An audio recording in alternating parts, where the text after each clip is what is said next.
Ever wondered why some startups skyrocket to success while others plummet into oblivion? One fundamental factor often overlooked is financial literacy. Take a moment to reflect on Elizabeth Holmes and her company, Theranos. A brilliant innovator, Holmes had a vision to revolutionize the healthcare industry. Yet despite raising over $900 million in funding, Theranos collapsed in a spectacular fashion. Why? A significant reason was a lack of financial literacy. Holmes and her team didn't understand the financial underpinnings needed to support their ambitious vision. Without this understanding, they overspent, misallocated resources, and eventually found themselves in a financial hole they couldn't climb out of. Contrast this with the story of Brian Chesky and Joe Gebbia, the co-founders of Airbnb. In the early days of their startup, they found themselves struggling to pay the rent. Instead of giving up or blindly spending, they got creative. They designed and sold novelty cereal boxes to fund their business.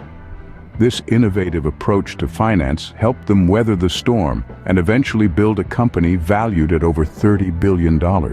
So, what's the difference between these two cases? It's simple: financial literacy. Understanding financial concepts, being able to interpret financial statements, knowing how to manage cash flow, and being aware of the financial implications of decisions are all critical for startup success.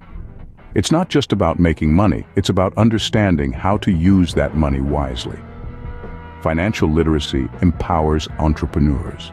It provides the tools needed to make informed decisions, to plan effectively, and to avoid common pitfalls. It allows for the identification of financial risks and opportunities, facilitates strategic planning, and ultimately leads to sustainable growth. Looking at the stories of Theranos and Airbnb, it's clear that financial literacy, or the lack thereof, can make or break a startup. So, the next time you have a great idea for a startup, remember, it's not just about the vision. It's also about understanding the financial realities that underpin it. It's about being financially literate. In conclusion, financial literacy is no longer just a nice-to-have skill for entrepreneurs, it's a must-have. It's the difference between success and failure, between making a dream come true and watching it shatter. And while it may seem intimidating at first, with time and effort, it's a skill that anyone can master.